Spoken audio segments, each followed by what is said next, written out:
মৎস্যজীবীদের বিভিন্ন সমস্যা সমাধান করা এবং ১৩ দফা দাবিতে রাজভবন অভিযান সংগঠিত করল ত্রিপুরা তপশিলি জাতি সমন্বয় সমিতি।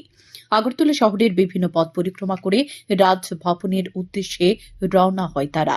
মিছিলটি রাজধানীর সার্কিট হাউস এলাকায় যাওয়ার পর পুলিশ ব্যারিকেড দিয়ে রুখে দেয়।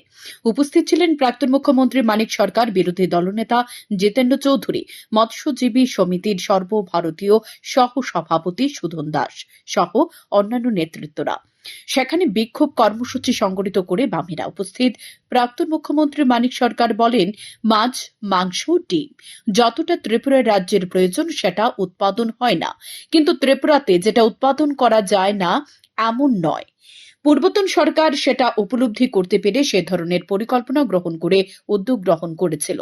পশ্চিমবঙ্গ, অন্ধ্রপ্রদেশ এবং বাংলাদেশ থেকে মাছ এবং ডিম রাজ্যে আমদানি করে চাহিদা মেটানো হতো। পরবর্তী সময় সেই চাহিদা মেটাতে স্বয়ংবর হতে উদ্যোগ নেওয়া হয়েছিল। তাহলে ত্রিপুরার কোটি কোটি টাকা আয় হবে এবং রাজ্যের অর্থ যদি রাজ্যে থাকে তাহলে জীবনযাত্রার মানও উন্নত হবে। এটা রাজ্যের গরিবি কমাতে ভূমিকা নিতে পারে। সে অনুযায়ী উৎপাদন বাড়ানোর জন্য উদ্যোগ নেওয়া হলে বর্তমানে সে উদ্যোগ নষ্ট হয়ে গেছে।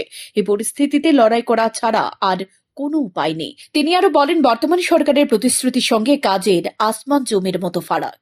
আরএসএস নিয়ন্ত্রিত বিজেপি সরকার গরিব নিম্নবিত্ত মানুষের স্বার্থে চিন্তাই করে না, শুধু ভোট দেওয়ার চিন্তা করে। তাই এ সরকারের বিরুদ্ধে লড়াই করার জন্য প্রস্তুত থাকতে হবে। রাজ্যের বিরোধীরা যে দাবিগুলো চলছে সেগুলো সকলের সমর্থন করছে।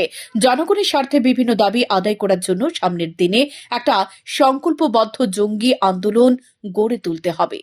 প্রতিশ্রুতির সঙ্গে এই সরকারের কার্যকরী যে ভূমিকা তার আসমান জমির ফারাক, রাত্র দিনের মতো ফারাক।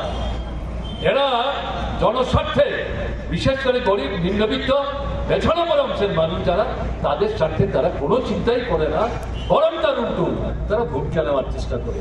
কাজেই রাজ্যপাল আপনাদের অনুরুদ্ধ মুখ্যমন্ত্রীর দৃষ্টি আকর্ষণ করলেন। মুখ্যমন্ত্রী সেখানে ছুটতে রাজ্যপালের আদেশ আপনাদের দাবি কার্যকরী করার জন্য ভূমিকা নেবেন, তাহলে ভুল করবেন।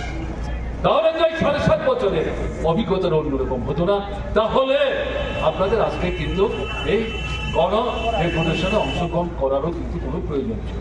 তাহলে এই কথাগুলি বলছি কেন? লড়াইয়ের জন্য প্রস্তুত থাকতে হবে। সামনের দিনে আরো বৃহত্তর এই দাবি, যে দাবিগুলির কথা বললাম যুক্তিসঙ্গত, সবাই সমর্থন করছে, আমরাও সমর্থন করছি। এই দাবিগুলো আদায় করবার জন্য একটা সংকল্পবদ্ধ সামনের দিনে ধীরে ধীরে জঙ্গি ব্যাপক আন্দোলন গড়ে তুলতে হবে।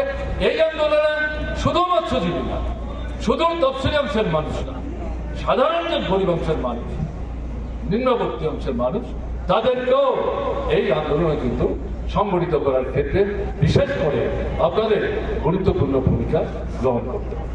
তিনি আরো সমালোচনা করে বলেন, আরএসএস মৌনবাদী দৃষ্টিভঙ্গি নিয়ে সংবিধান রচনা করার চেষ্টা করছিল।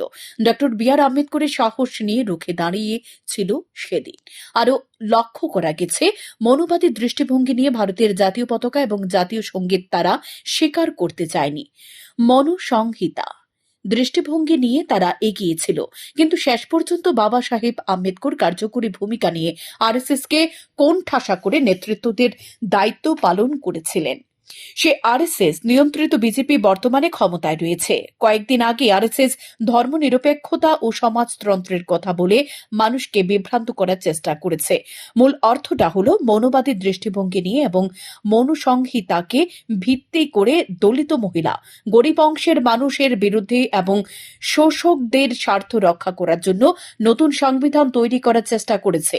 পাশাপাশি গোপনে গোপনে সেই সংবিধানের খসড়া তৈরি করার চেষ্টা করেছে। তাই তারা এখন স্লোগান তুলে মানুষের মধ্যে বিভ্রান্তি তৈরি করার চেষ্টা করছে। তাই আগামী দিন আরএসএস নিয়ন্ত্রিত বিজেপিকে কোণঠাসা করে এবং জনবিচ্ছিন্ন করে ভারতবর্ষকে তাদের হাত থেকে মুক্ত করতে হবে। গোটা দেশে আন্দোলন চলছে।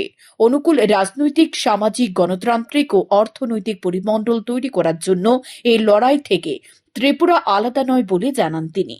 সারা ভারতবর্ষে আরএসএস নিয়ন্ত্রিত বিজেপি সরকার সংখ্যালঘু, তপশিলি, মহিলা,